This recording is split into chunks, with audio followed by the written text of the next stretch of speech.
Hello दोस्तों, study mood में आपका स्वागत है। बिहार पुलिस कांस्टेबल से रिलेटेड बहुत से अभ्यर्थियों के मन में बहुत से डाउट होता है। समय समय के अनुसार मैं छोटे छोटे वीडियो के माध्यम से आपका सभी डाउट क्लियर करने की कोशिश करता हूं। अभी जो सवाल है बहुत दिनों से आप लोग द्वारा पूछा जा रहा है कि सर जो आरक्षण होता है ये कैसे होता है, आरक्षण से कटअफ कैसे प्रभावित होता है, और जो 35% और 38% लड़कियों का सीट है, क्या वो सिर्फ लड़कियों के लिए सीट है, या जो बचा हुआ सीट है यानी 38% 100% में से घटा दीजिएगा, जो बचा हुआ सीट है वो सिर्फ लड़कों के लिए सीट है, या लड़कों लड़कों का सीट लड़कियां ले जाती है, या लड़कियों का सीट लड़का ले जाते हैं। कितना नंबर आने के बाद हम लड़कियों का सीट छीन सकते हैं, लड़कियां पूछती है कितना नंबर लाने के बाद हम लड़कों का सीट छीन सकते हैं, मेरिट कैसे बनता है। छोटे से वीडियो के माध्यम से ये डाउट मैं क्लियर करूंगा और बताऊंगा कि जो 2017 की भर्ती के बाद जो प्रक्रिया अपनाई गई है, तब अब क्या बदलाव हुआ है जिसके कारण लड़कियों का रिजल्ट घटा है और लड़कों का रिजल्ट बढ़ा है, और ऐसा प्रोसेस लाया क्यों गया। ये सभी डाउट आपको इस वीडियो में खत्म होगा। उससे पहले मैं ऑफिशियल वेबसाइट पर हूँ सीएसबीसी का, और यहाँ से मैं एक आपको नोटिस डाउनलोड करता हूँ जिसका आपको देखिएगा कि ये सीएसबीसी जब भर्ती निकाला है 21,391, वही आपका है नोटिफिकेशन। इसमें एक एक चीज आपको क्लियर मैं कर दूंगा, और आज के बाद आपके मन में कोई डाउट नहीं बचने वाला है। देखिए, छोटा छोटा वीडियो मैं इसलिए बनाता हूँ कि कम से कम आप लोगों को हर चीज जानकारी होना चाहिए कि क्या कैसे होता है, कि बाद में कोई आपको झांसा ना दे पाए, या बाद में आप किसी का अच्छे से जवाब दे पाए। आपको पता होना चाहिए कि ये लेवल 3 का आपका है, और वेतनमान लेवल 3 है आपका, और आपका अच्छा खासा पेमेंट मिलता है। पेमेंट कहने के मतलब कि आपको 32,000 के करीब शुरुआत होता है, यानी उसी के एट अराउंड में आपको ये पेमेंट मिलता है। 32-35 धीरे धीरे बढ़ते रहता है। ठीक, 21,391 भर्ती है। अलग अलग कैटेगरी वाइज ये भर्ती निर्धारित किया जाता है, यानी कैटेगरी वाइज है। यूआर भी है यानी अनरिजर्व भी है, जिसमें अदर स्टेट वाले भी लड़के फाइट करते हैं। मेनली जो बात है उसे हम आपको लेकर आते हैं और उस पर हम डिस्कस करते हैं। तो आपके द्वारा सवाल पूछा जा रहा था। ठीक, यानी महिलाओं को जो आरक्षण है वो वाला आपको लाना पड़ेगा नोटिस, यानी कि पेज नंबर 8 पर मुझे लगता है दिया होगा वो चीज। तो पेज नंबर 8 आपको लाइएगा तो उसमें ये देखिए, सबसे पहले ये देखिए, ये पेज नंबर 7 पर आपका जो सीट दिया हुआ है, जैसे कि जो यूआर में है, ये यूआर में जो आपको 8556 है सीट है, ये आपको पता होना चाहिए। और आर्थिक रूप से कमजोर वर्ग के लिए 2140 है। अनुसूचित जाति के लिए 3400 सीट है। अनुसूचित जनजाति के लिए 228 सीट है। अत्यंत पिछड़ा वर्ग एबीसी के लिए 3842 है। पिछड़ा वर्ग ट्रांसजेंडर सहित इसमें 56 सीट जो है, ये 2570 सीट है। बाकी पिछड़े वर्ग की महिला, अब क्या करना है आपको, यहाँ पर ध्यान रखिएगा। ये 21,391 जो सीट है इसमें से घटा लीजिएगा 655। ये जब घटाइएगा, टोटल याद रखिएगा, यहाँ से आपको घटाने पर आपको जो सीट निकल कर आएगा उसमें से आपका, यानी कि इसके घटाने के बाद इसका 35% जो सीट होगा वो गर्ल्स का होगा। मैं क्या बोल रहा हूँ, ध्यान से आप सुनने की कोशिश कीजिए। यहाँ से अगर आप ये घटाते हैं 655, तो ये 655 जो है ये बीसी कैटेगरी के लड़की जो होती है, यानी कि इसमें और भी कैटेगरी की लड़की आ जाती है, बीसी में एबीसी भी आ जाएंगे, और आपका BC 1 BC second SC ST सभी आ जाएंगे। ये पिछड़े वर्ग की महिला के लिए ये पहले से आरक्षण देते आ रहे हैं लोग। ठीक, तो ये 3% सीट है, इसे अन्यथा मत लीजिएगा। तो यहां से 655 अलग सीट है। ये 655 सीट में कभी भी लड़के नहीं आ सकते, याद रखिएगा, इसमें कभी भी लड़के सिलेक्शन नहीं हो सकते। अगर ये लड़कियां नहीं मिलती है, इस कैटेगरी के सीट पर नहीं मिलती है, तो ये बैकलॉग में चला जाएगा, यानी कि पिछले भर्ती में जुड़ जाता है। ये लड़के नहीं ले पाएंगे। बाकी इसमें से 21,391 में से 655 घटाइएगा, उसका 35% जो सीट होता है इसमें लड़के आते हैं। कैसे आते हैं, कहाँ ये जानकारी दिया हुआ है, चलिए मैं बताता हूँ। यानी ओवरऑल अगर देखा जाए तो यहाँ से लेके नीचे, यहाँ पर देखिए, यहाँ से लेके ऊपर की तरफ जो ये सीटें हैं, इसका आपका 35% जो सीट होता है ये आपको लड़कियों के लिए अलग अलग कैटेगरी वाइज रिजर्व रहता है। ध्यान में समझने की ये बात कीजिएगा, कोशिश कीजिएगा। जो आरक्षण है, यहाँ पर जो अक्षर 2 है, देखिए सबसे पहले एक आपको गृह रक्षक के लिए है, तो इनका तो हमेशा 50% सीट रिजर्व होता है, लेकिन ये मिलते कहाँ है, 100 150 यही ज्यादा से ज्यादा रहते हैं, तो इनका पासिंग पर हो जाता है। बाकी वो सभी सीटें जो है ये गैर गृह रक्षक द्वारा भरे जाते हैं। महिलाओं के प्रावधान हम सबसे पहले देख लेते हैं। महिलाओं के प्रावधान में क्या दिया हुआ है, ध्यान में रखिएगा कि जो नियम बनाया गया, अधिनियम 1991 में जो बनाया गया था, इसके समय समय पर आपको संशोधित किया गया, और इसमें देखिएगा पिछड़े वर्ग की महिलाओं के लिए 3% आरक्षण अक्षुण्ण रखते हुए, 3% अभी आरक्षण है, इसको अक्षुण्ण रखते हुए गैर आरक्षित वर्गों के 97% पदों के विरुद्ध 35% पद, यानी क्या हो जाएगा यहाँ पर कि 35% जो पद हो जाएगा वो लड़कियों को चला जाएगा। किसको अक्षुण्ण रखते हुए, ये 3%। 3% को आरक्षण, यानी टोटल अगर सीट देखा जाए तो लगभग 38% के करीब महिलाओं का होता है। लेकिन इसमें एक चीज ध्यान में रखने की जरूरत है, यहाँ पर परंतुक भी जोड़ा हुआ है। देखिए, ये जो 35% सीट होता है ना, जैसे कि 100 में 100% सीट है, इसमें से 3 गो सीट निकाल लो, तो 3 गो सीट निकालोगे तो 97% बचेगा। इस 97% के 35% जो हो जाएगा वो लड़कियों के लिए आरक्षित हो जाएगा। ये दिया हुआ है यहाँ पर, वही चीज आपको उल्लेखित किया गया है कि 97% के विरुद्ध में 35% जो हो जाएगा आरक्षण कोटि अलग अलग महिलाओं के लिए आरक्षित होंगे। यह आरक्षण क्षैतिज होता है। क्षैतिज आरक्षण में एक आपको नियम है। क्षैतिज आरक्षण जो होता है देखो, एक वर्टिकल होता है, एक हॉरिजॉन्टल होता है। तो आपको जो क्षैतिज आरक्षण होता है उसमें क्या देखने को मिलता है कि वो ट्रांसफर हो जाते हैं सीट। कहीं भी क्षैतिज जब आरक्षण होता है कोई भी भर्ती में, तो वो ट्रांसफर हो जाते हैं अलग, यानी लड़कियां नहीं मिलती या उस कैटेगरी के लोग नहीं मिलते तो अलग कैटेगरी में अलग लोगों को वो ट्रांसफर हो जाते हैं। ठीक, ये क्षैतिज आरक्षण इसलिए ये दिया गया है कि अगर लड़कियां नहीं मिल पा रही है तो वो ट्रांसफर हो जाए। ठीक, यहाँ पर परंतु जोड़कर यह भी बता दिया गया कि यह योग्य महिला अभ्यर्थी के पर्याप्त संख्या के अनुपलब्धता में, ये आप देखिएगा,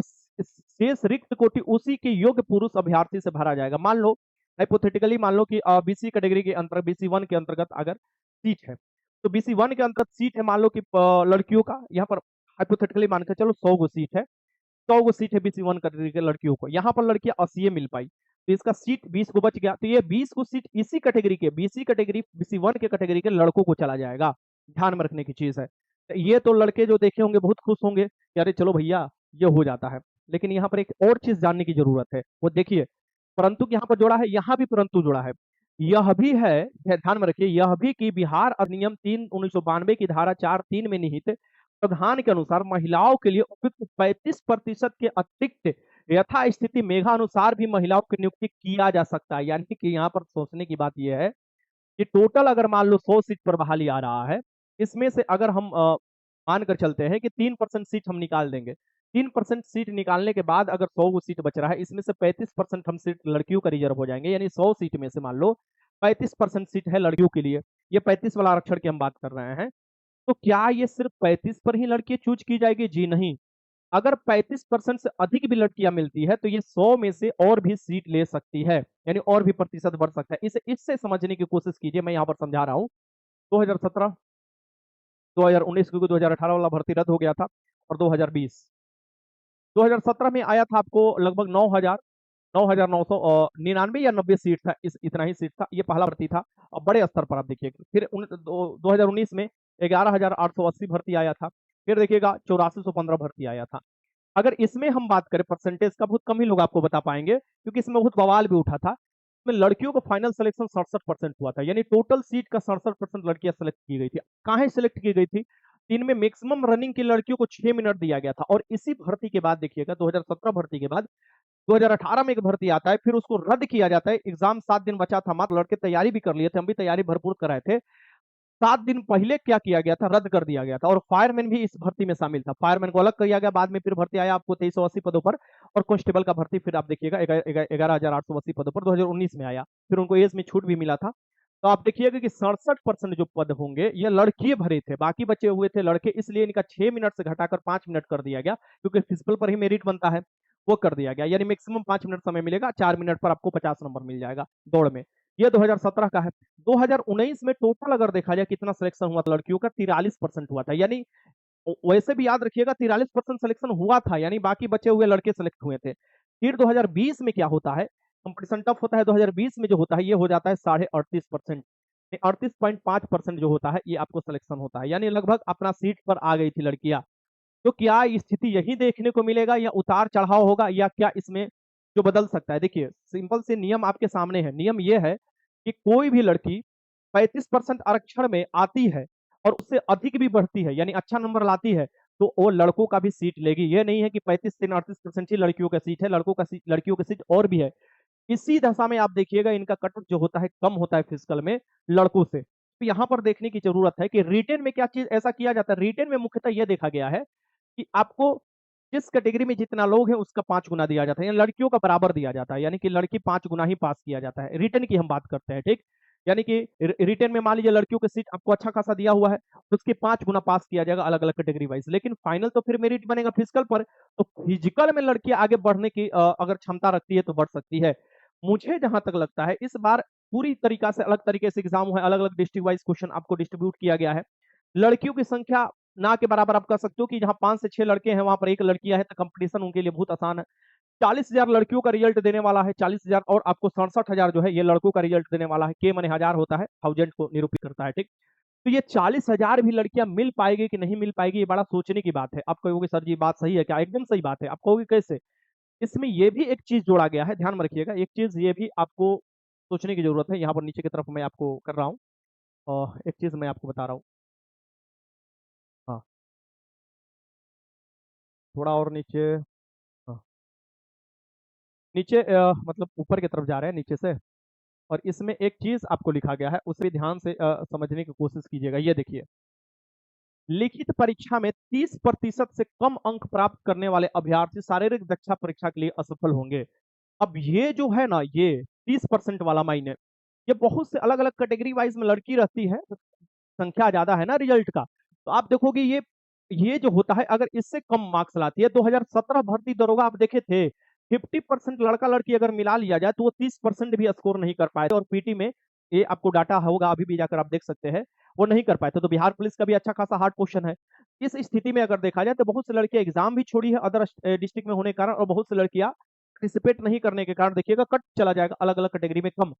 30%, अब देखिए ये प्रतिशत में तो रहा नहीं, ये परसेंटाइल में हो गया। तो हो सकता है कि किसी एग्जाम में 28 स्कोर भी लड़कियां की होगी 100 में से, तो उसका परसेंटाइल में 35 से 40 या आपको 50 से ऊपर परसेंटाइल बन जाएगा, हार्ड शिफ्ट होगा। तो उस स्थिति में फेलुअर की संख्या लड़कियों का कम हो जाएगा। अब डिपेंड कर रहा है कि वो परसेंटाइल कितना सेटअप कर रहा है, कितना आपको डाटा आ रहा है, वो सीएसबीसी का काम है।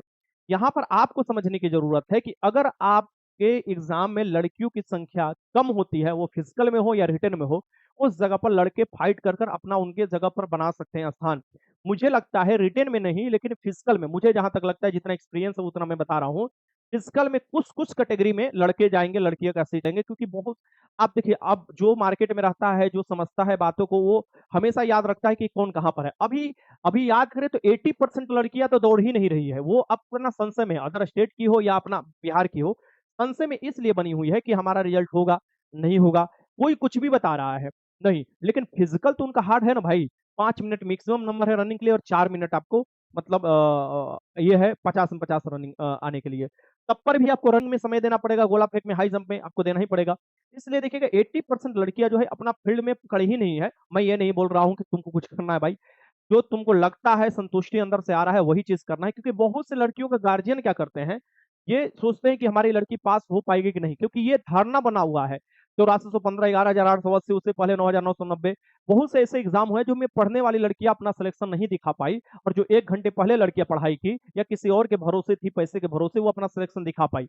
इस बार क्या हुआ, पढ़ने वाली लड़कियों को बहुत से मन में ये साइकोलॉजिकल रूप से होता है ये चीज कि हमारा रिजल्ट आएगा तभी हम दौड़ने स्टार्ट करेंगे, लेकिन उतना समय मिलता नहीं। आप लोग भी जानते हैं कि बहुत समय मिलता है आपको फिजिकल, जैसे ही आपका डेट आ जाता है या जैसे ही रिजल्ट आ जाता है उसके बाद बहुत कम समय मिलता है। आयोग को चुपचाप आंसर की जारी कर देता, चुपचाप क्वेश्चन पेपर जारी कर देता, तो बहुत से लड़के लड़की अपना फिजिकल की तैयारी में लग जाते। लेकिन उसे भी पता है कि 5 गुना हमको रिजल्ट देना, उसमें से 4 लोगों को अलग करना है। एक लोग तो ऐसे एब्सेंट हो जाते हैं, 4 लोग बचते हैं, 4 लोगों में से 3 लोगों को अलग करना है, एक लोगों को हमारा रिजल्ट देना है। उस स्थिति में बहुत से लड़कियां लड़के पढ़ने वाले, क्योंकि पढ़ने वाले इस बार रिजल्ट दिखा रहे हैं, संशय में है। और संशय में होने के कारण आप देखिएगा कि फिजिकल का भी मेरिट कम जाएगा, और बहुत से ऐसे लोग होंगे, ऐसे कैटेगरी होगा जिसमें सीट आपको खाली रहेगा और वो लड़कों को चला जाएगा। 3% वो छोड़ दिया जाए, बाकी 35% में वो लड़कों को चला जाएगा, ठीक। तो मुझे यही कहना था कि अगर आप बेहतरीन तरीका से तैयारी की होंगे या किए होंगे तो आपका रिजल्ट श्योर आने वाला है, किसी भी कैटेगरी के अंतर्गत हो, और आप अपना रिजल्ट दे पाइएगा। बस मुझे पता है कि संशय है, आपके दिमाग में डाउट है, तो आप लोग को मैं ये जबरदस्ती कुछ बोल नहीं रहा हूँ, लेकिन आप जहां भी है वहां पर कुछ ना कुछ एक्सरसाइज कर सकते हैं, क्योंकि आगे भी 20,000 भर्ती आने वाला है, उसमें भी आपका रिजल्ट होगा, मुझे पूरा भरोसा है। अगर इसमें रिजल्ट आप दे देते हैं तो उसमें भी आप अपना रिजल्ट दे पाएंगे, अगर आपका उम्र होगा तो, एज होगा तो मेनली यही बात करना था। आप लोग के बार बार बार पूछ रहे हैं कि सर जी ये कहाँ लिखा हुआ है जो आप लोग बोलते हैं कि चला जाएगा, लड़कियों का सीट लड़कों को चला जाएगा, या लड़कों का सीट लड़कियां ले सकती है। दोनों है, या लड़कियां भी सीट ले सकती है, लड़के भी सीट ले सकते हैं, तो ज्यादा खुश होने की जरूरत नहीं है। लेकिन जिस तरीके से भर्ती हो रहा है, मुझे लगता है कि इस बार लड़कियों का सिलेक्शन कम होगा, लड़कों का सिलेक्शन ज्यादा होगा। डिपेंड करता है कि सीएसबीसी क्या मान रहा है, क्योंकि देखो रिटन में तो परसेंटाइल लागू कर देगा, लेकिन फिजिकल में परसेंटाइल लागू है नहीं। समझने की बात है ना, कि रिटन में परसेंटाइल लागू करके तुम 5 गुना लड़कियों को ले लोगे, लेकिन मेन है कि उसे फिजिकल में परसेंटाइल तो कोई लागू है नहीं। फिजिकल में ऐसा थोड़े ना है कि आज हार्ड फिजिकल हुआ है तो कल कम फिजिकल हुआ है तो दोनों को एवरेज किया जाए, ऐसा तो होता नहीं है। तो परसेंटाइल तो रिटन में लागू है। इस स्थिति में देखोगे कि जिस पर मेरिट बन रहा है वो फिजिकल है। उस स्थिति में मुझे लगता है कि बहुत सी लड़कियां की सीट खाली रह जाएगा और वो सीट जो है लड़के भर लेंगे। मुझे लगता है पहले से भी 38% से भी कम लड़कियां इस बार सेलेक्ट होने वाली है, और वो लड़कियों का गलती नहीं है, वो एक मनोदशा बन गया है, ऐसा समाज का रूपरेखा यानी ऐसा माहौल बन चुका है कि पढ़ने वाली लड़कियां भी संशय में है। लेकिन रिजल्ट आएगा, मुझे पूरा भरोसा है अपने अभ्यर्थियों पर, या जो भी अभ्यर्थी जहां भी पढ़ाई की है, पूरा भरोसा है आप लोग का रिजल्ट आएगा। लेकिन यही होगा कि जब रिजल्ट आएगा तो काफी देरी हो जाएगा, और आप लोग जो मैं अभी बोल रहा हूँ उस समय मेरे बातों से आप लोग सहमत होंगे। बाकी और भी सवाल जो भी होगा आप जरूर कमेंट बॉक्स में कीजिएगा। छोटा सा वीडियो मैंने बोला था, वीडियो के माध्यम से मैंने आपको बता दिया। हाँ, ये भी ध्यान में रखिएगा कि बहुत सी लड़कियां कैटेगरी भी गलत करती है तो उनको बाहर किया जाता है, बहुत से गलत लोग फॉर्म भरते हैं तो उनको भी बाहर किया जाता है, जो आपको कट ऑफ डिसाइड करता है। एक चीज और मैं आपको बता दूं, एक चीज और पूछा गया था कि सर जी अगर नंबर बराबर हो जाता है, यानी कि बहुत से कोहराम मचाए हुए हैं लड़कियां लड़कियां, मेरे खुद के ग्रुप के लड़का लड़की कोहराम मचाए हुए हैं कि मेरा डेट ऑफ बर्थ कम है, मेरा नहीं हो पाएगा, मेरा मैं अभी छोटी हूँ, ये चीज ये सब मायने नहीं रखता। देखो तीन चार चीज है। जब आपका अंक बराबर होता है तो, यानी कि जब अंक बराबर होता है, यानी कि समान अंक प्राप्त करने और समान जन्म तिथि वाले, यानी सबसे पहले क्या होता है कि मान लो कि दो लोगों का, तीन लोगों का समान अंक हो गया, तो समान अंक हो गया तो उसमें यह देखा जाता है कि कौन का एज ज्यादा है। अब एज भी बराबर हो गया, मान लो तीनों का एज भी बराबर है, फिर क्या देखा जाएगा, फिर देखा जाएगा कौन से शैक्षिक योग्यता ज्यादा है। मान लो कोई इंटरमीडिएट ही किया है, कोई बीए कर रखा है, तो वो बीए वाला को हो गया। तो ये तीनों मान लो कि इनका नंबर भी बराबर है, जन्म तिथि भी बराबर है, और आपको इन्होंने तीनों आपको क्वालिफिकेशन भी बराबर है, तो फिर क्या देखा जाता है, तो फिर देखा जाता है आपका अल्फाबेट, यानी अल्फाबेट में जो शुरू में आएगा उसको नंबर दिया जाता है। चलो मैं तीनों यहाँ पर लिखा हुआ है, यहाँ पर आप देख सकते हो कि समान अंक प्राप्त करने और समान जन्म तिथि वाले दो या दो से अधिक अभ्यर्थियों की दशा में उनकी शैक्षणिक योग्यता के आधार पर दिया जाता है, मेरिट तैयार किया जाता है। और समान अंक प्राप्त करने वाले अभ्यर्थी के अधिक उम्र वाले और समान अंक प्राप्त करने और समान जन्म तिथि वाले अभ्यर्थी की दशा में उच्चतर शैक्षणिक योग्यता वाले अभ्यर्थी को, यानी जो ज्यादा पढ़ाई किया होगा उसको इसमें स्थान दिया जाता है। ठीक, इस बात को ध्यान में रखिएगा। ठीक, और ये भी देखिए ध्यान में रखिए कि उपयुक्त प्रावधानों के अधीन विचारण के बाद भी समानता की दशा में, यानी सभी ये चीज हो जाता है अगर, उसके भी दृष्टि में, यानी कि तीनों बराबर हो जाते हैं, पढ़ाई में भी, जन्म तिथि में भी और मार्क्स में भी, तीन लड़के या लड़कियां जो भी है बराबर हो जाते हैं, तो उनके दशा में फिर क्या होता है, तो उनके 10वीं बोर्ड के प्रमाण पत्र में यथोलिखित नाम की अंग्रेजी वर्णमाला क्रम के अनुसार अवधारित किया जाएगा। यानी जिनका एस नाम होगा, वायदे में मान लो कि तीन तीन अभ्यर्थी हैं, तीन अभ्यर्थी हैं, मानो यहाँ पर तीन अभ्यर्थी कौन कौन है, यहाँ पर आर है, मान लो यहाँ पर कौन है, या मान लो अमित है, मेरा खुद नाम लिख लो अमित। ठीक, यहाँ पर अमित हो गया, सोनू हो गया, सोनू, और एक हो गया तुम्हारा कोई भी नाम रख सकते हो, सोचो सोचो कुछ भी। तो मनीष ले लो यहाँ पर, मनीष। ठीक, तीन अभ्यर्थी हैं, ठीक ना। तो ये अगर अगर देखा जाए, इनका मार्क्स बराबर है, डेट ऑफ बर्थ बराबर हो गया, और ये तीनों ग्रेजुएशन कर रखे हैं, बिहार पुलिस के फॉर्म भरे हैं, तीनों का तीनों, तीनों में तीनों आपको सेम है। तो किस स्थिति में सबसे पहले लड़कों को लिया जाएगा, तीनों का तीनों लड़का है, इसमें अमित को ले लिया जाएगा, क्योंकि अल्फाबेट के अनुसार इनका नाम ए से स्टार्ट हो रहा है, जो 10th के सर्टिफिकेट में इनका उल्लेख रहेगा, तो ये इनको ले लिया जाता है। बाकी इन दोनों को हटा दिया जाएगा, अगर एक सीट होगा तो इनको लिया जाएगा। ठीक, मैंने ऐसे नाम अपना रखा था, ये मत सर को ले लिया जाएगा, मैं बिहार पुलिस में नहीं, ये मैं तरीका बता रहा हूँ। ठीक, इसीलिए मैं बोलता हूं कि डेट ऑफ बर्थ सबसे पहले, डीओबी, डेट ऑफ बर्थ। ठीक, ये गलती नहीं होना चाहिए। कैटेगरी, यानी कैटेगरी नहीं गलती होना चाहिए। ठीक, फिर आपका अल्फाबेट के नाम, यानी आपका खुद का नाम, नेम, ये गलत नहीं होना चाहिए। अगर ये चीज गलत होता है तो ये कैटेगरी प्रभावित करता है, जिस कारण से कट ऑफ बनता है। कैटेगरी कारण भी डेट ऑफ बर्थ निर्धारित करता है, कट ऑफ नेम आपका खुद का निर्धारित करता है। इसीलिए इस लड़के के जो आपको डॉक्यूमेंट वेरिफिकेशन होता है उसमें या तो लिख दिया जाता है फील्ड, फील्ड लिख दिया जाएगा तो आपका पूरा काम खत्म है, या मिसमैच लिखा जाता है। मिसमैच अगर लिखा जाता है तो आपको एक चांस मिलने की, हो सकता है कि एक बार आपको चांस दे, सीएसबीसी फोन करे और बुलाए कि आप डॉक्यूमेंट्स में अपना सुधार करवा लीजिए। लेकिन अगर आपके डॉक्यूमेंट्स पर फील्ड लिख दिया तो आप कहीं का नहीं रह जाएंगे, आपका पूरा का पूरा खत्म। तो ये दो तीन जो चीज है, category, date of birth, name, ये सब बढ़िया से आपको फॉर्म में अप्लाई करना चाहिए, तभी आप रिजल्ट में अपना स्थान बना पाएंगे। ठीक, तो ये था। बाकी आप जरूर बताइएगा वीडियो कैसा लगा, और कोई भी डाउट है कमेंट बॉक्स में लिखिएगा। वीडियो देखने का बहुत बहुत धन्यवाद, और जय हिंद।